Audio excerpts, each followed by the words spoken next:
Assalamualaikum warahmatullahi wabarakatuh. Jumpa kembali dengan saya Abdul Rafiun di Abdul Rafiun Channel atau ARC. Di mana pada kesempatan ini yang akan kita bahas adalah tentang logika matematika. Ini merupakan video part 1 dari materi logika matematika ini. Oke, siapkan kopi Anda atau teh Anda untuk menyimak video ini. Karena ini kita akan banyak berbicara tentang kata-kata dan kalimat dibandingkan dengan berbicara tentang rumus. Itulah logika matematika, namun keberadaannya sangat penting dalam kehidupan kita sehari-hari. Oke, kita lanjut. Nah, materi kita untuk di logika matematika part 1 ini adalah tentang pengantar logika. Ya, ini baru pengantarnya. Kita mulai yang pertama tentang konsep logika. Apa sih logika itu? Jadi konsepnya ini seperti ini. Apakah logika itu? Nah, seringkali logika didefinisikan sebagai ilmu untuk berpikir dan menalar dengan benar, sehingga didapatkan kesimpulan yang absah atau sah. Ya. Manusia mampu mengembangkan pengetahuan karena mempunyai bahasa dan kemampuan menalar untuk dapat menarik konklusi atau kesimpulan yang tepat. Diperlukan kemampuan menalar.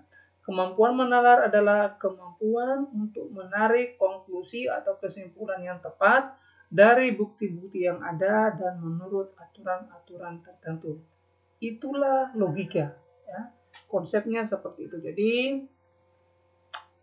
ini adalah berbicara tentang ilmu untuk berpikir supaya kita bisa menarik satu kesimpulan yang benar atau sah atau absah. Nah, yang kedua, pentingnya belajar logika. Mengapa kita harus belajar logika ini? Nah, belajar logika atau lebih khususnya ke logika simbolik dapat meningkatkan kemampuan menalar kita. Karena dengan belajar logika, maka yang pertama ini manfaatnya adalah kita mengenali dan menggunakan bentuk-bentuk umum tertentu dari cara penarikan konklusi yang absah dan menghindari kesalahan-kesalahan yang bisa dijumpai. Kemudian yang B atau yang kedua, kita dapat memperpanjang rangkaian penalaran itu untuk menyelesaikan problem-problem yang lebih kompleks. Ya, jadi jika sudah terbiasa berpikir dengan logika simbolik atau belajar logika ini, maka problem-problem yang kompleks pun akan bisa kita selesaikan. Ya, kita cari cara penyelesaiannya dan menarik kesimpulan dari problem-problem tersebut. Itulah pentingnya belajar, mengapa kita harus belajar logika matematika. Nah, yang ketiga, ini kita harus mengenal pernyataan. Apa sih pernyataan itu? Mungkin di kehidupan kita sehari-hari atau bagi anak sekolah mungkin di bahasa Indonesia, pelajaran bahasa Indonesia sudah mengenal pernyataan ini. Nah, sebelum membahas tentang pernyataan, akan kita bahas terlebih dahulu apa yang disebut kalimat. Kalimat adalah kumpulan kata yang disusun menurut aturan tata bahasa, sedangkan kata adalah rangkaian huruf yang mengandung arti. Ya. Kalimat berarti rangkaian kata yang disusun menurut aturan tata bahasa dan mengandung arti. Yaitulah kalimat. Dalam logika matematika hanya dibicarakan kalimat-kalimat berarti yang menerangkan atau kalimat deklaratif, indikatif sentence. Ya. Jadi yang kita bicarakan di dalam logika matematika ini tidak terlalu luas, kita hanya batasi pada kalimat-kalimat berarti yang menerangkan atau kalimat deklaratif atau indikatif sentence. Nah, itulah batasan kita yang harus kita pelajari di logika matematika ini, khususnya di pernyataan ini. Contoh, ya, 1, 4 kurang dari 5. Yang kedua, Indonesia terdiri atas 33 provinsi. Yang ketiga, 2 adalah bilangan prima yang genap. Yang keempat, 3 adalah bilangan genap. Dan tidak akan dibicarakan kalimat-kalimat seperti berapa umurmu? Ini kalimat tanya. Bersihkan tempat tidurmu. Itu kalimat perintah. Sejuk benar udara di sini. Ini kalimat ungkapan perasaan. Kedelapan, mudah-mudahan terkabul cita-citamu. Ini kalimat pengharapan.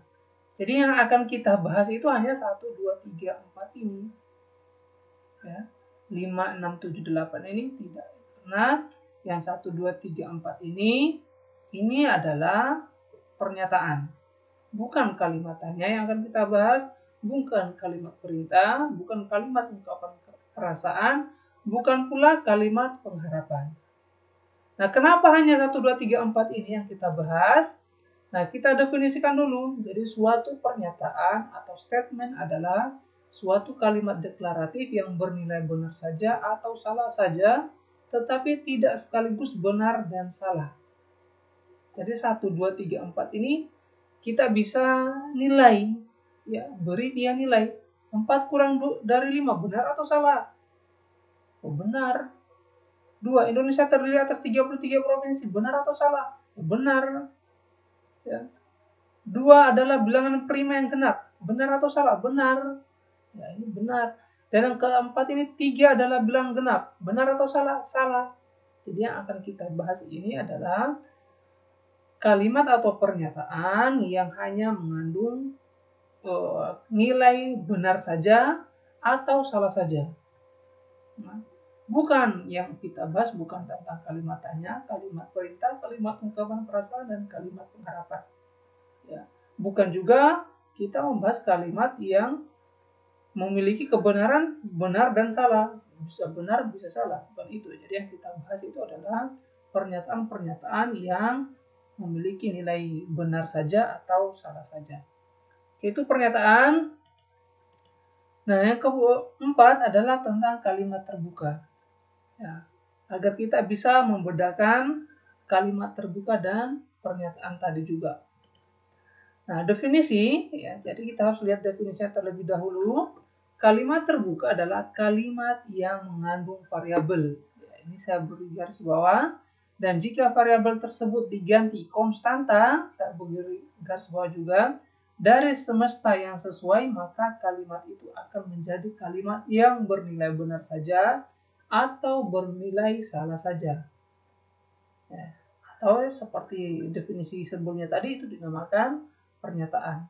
Jadi kalimat terbuka itu adalah kalimat yang mengandung variabel, masih ada variabelnya. Belum bisa kita katakan bahwa itu benar atau salah, ya, jika masih mengandung variabel. Namun jika variabel ini sudah diganti dengan konstanta, maka kalimat terbuka tersebut akan menjadi pernyataan.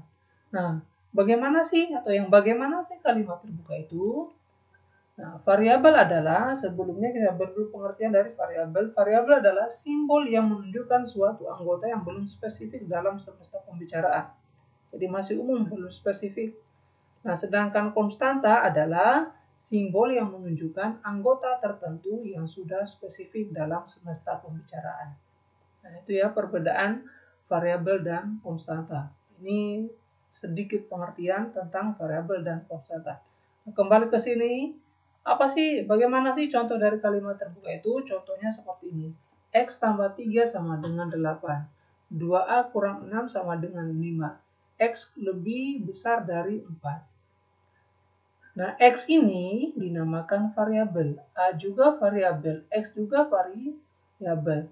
3, 8, 6, 5, 4 ini adalah konstanta. Jadi contoh-contoh ini akan bernilai benar atau bernilai salah jika X-nya ini, variabelnya ini diganti dengan konstanta. Ya, konstantanya tadi misalnya angka.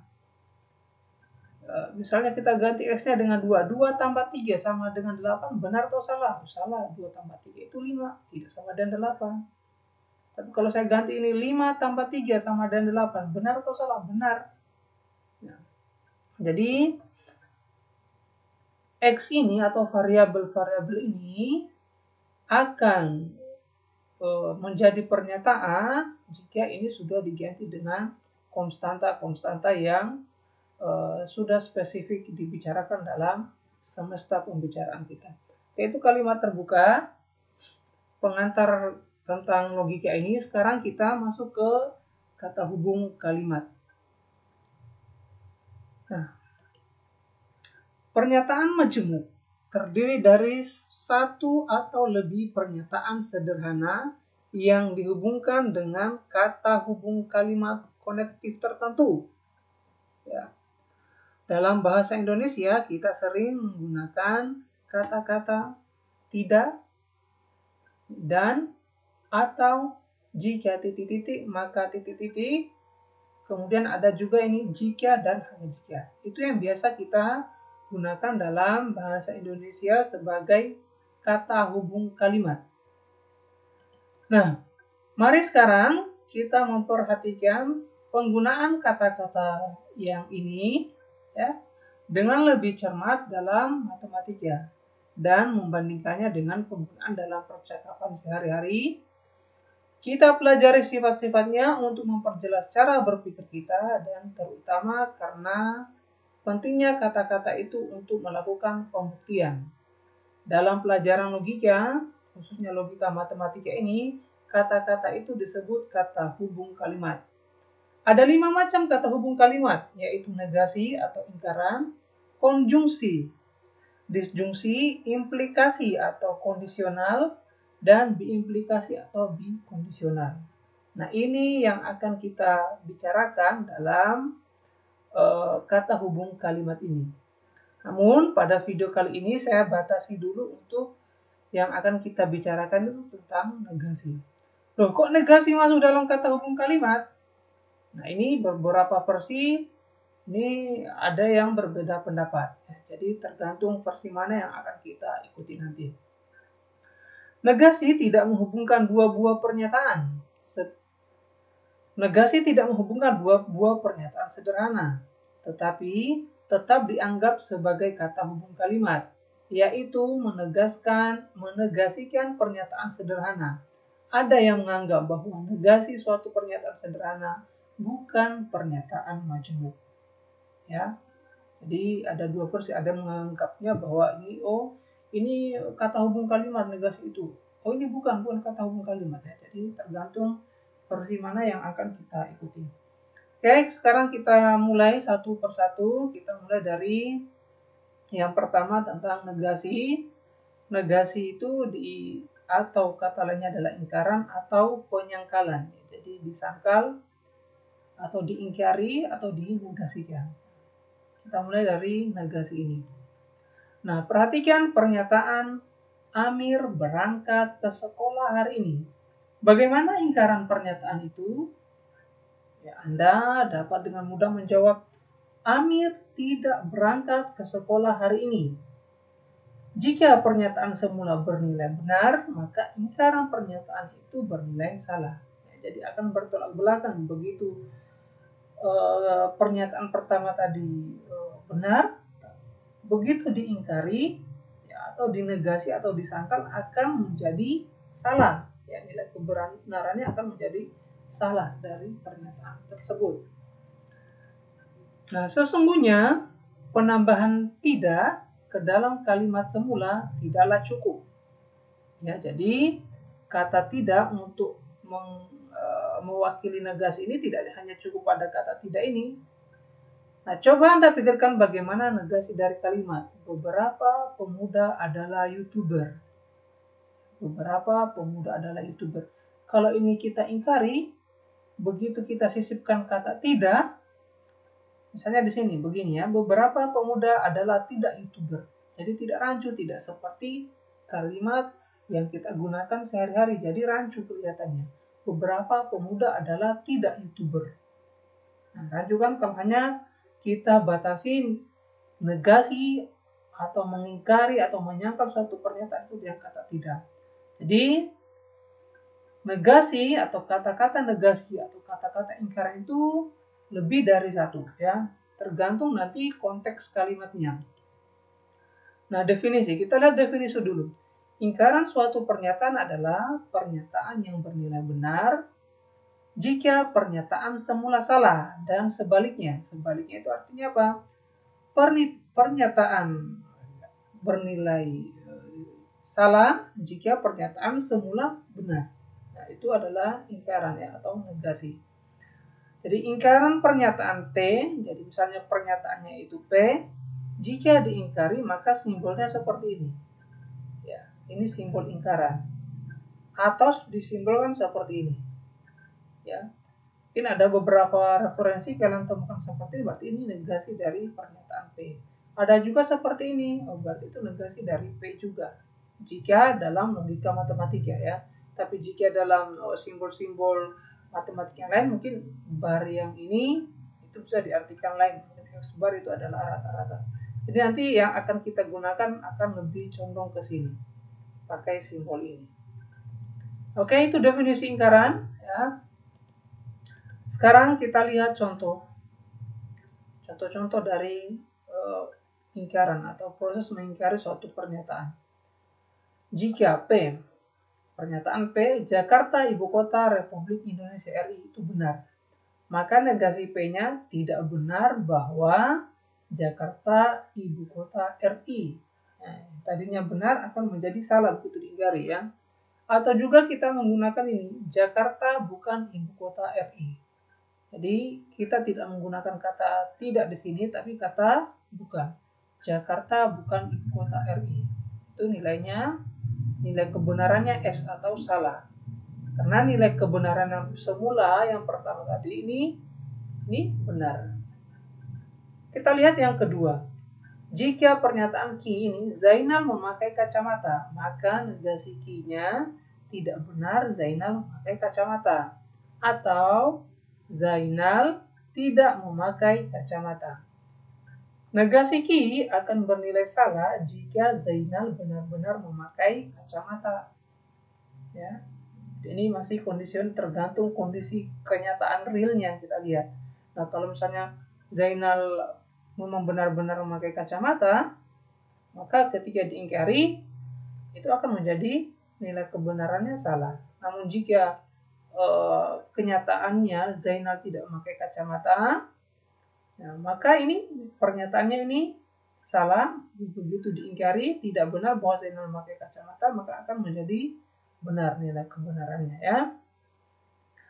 Oke, contoh yang ketiga, jika R 2 tambah 3 lebih dari 6 itu salah, maka negasi R-nya tidak benar bahwa 2 tambah 3 lebih besar dari 6. Itu benar. Ya. Atau kita mengingkari dengan menggunakan simbolnya saja. 2 tambah 3 kurang dari sama dengan 6. Ini bernilai benar. Ya. 2 tambah 3 kurang dari sama dengan 6. Yang tadinya salah akan menjadi benar.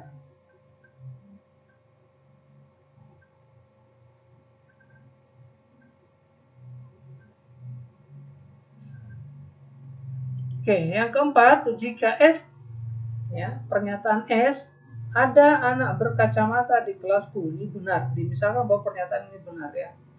Maka negasi S-nya tidak benar bahwa ada anak berkacamata di kelasku. Yang diingkari akan menjadi salah. Ya, seperti itu untuk negasi. Jadi negasi itu jika pernyataan semula benar, begitu diingkari akan menjadi salah. Jika pernyataan semula itu salah, begitu diingkari akan menjadi benar ya. Itu sederhananya seperti itu untuk negasi. Nah, membantu ingkaran suatu pernyataan, ini ada catatan khusus juga.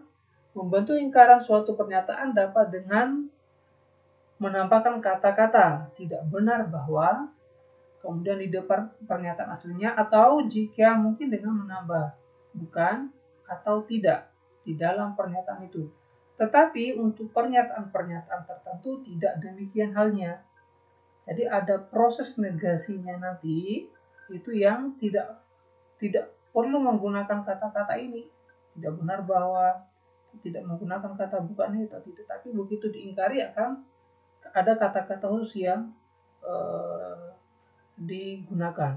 Nah, itu akan kita bahas di ketika akan menegasikan dari kuantor universal ya. Dan nah, itu di video setelah ini yang akan kita bicarakan di logika matematika ini. Nah, seperti ini tadi ya. Ada anak berkacamata di kelasku. Ya, jadi jika ini dinegasikan tanpa harus menggunakan kata tidak benar bahwa, maka begitu dinegasikan akan membantah ini, mengingkari ini. Ada anak berkacamata di kelasku. Ya. Nanti di proses negasinya akan berbeda, hanya mengganti kata misalnya ini, semua anak berkacamata di kelasku. Ya. Semua anak berkacamata di kelasku, ini langsung sudah membantah kalimat ini.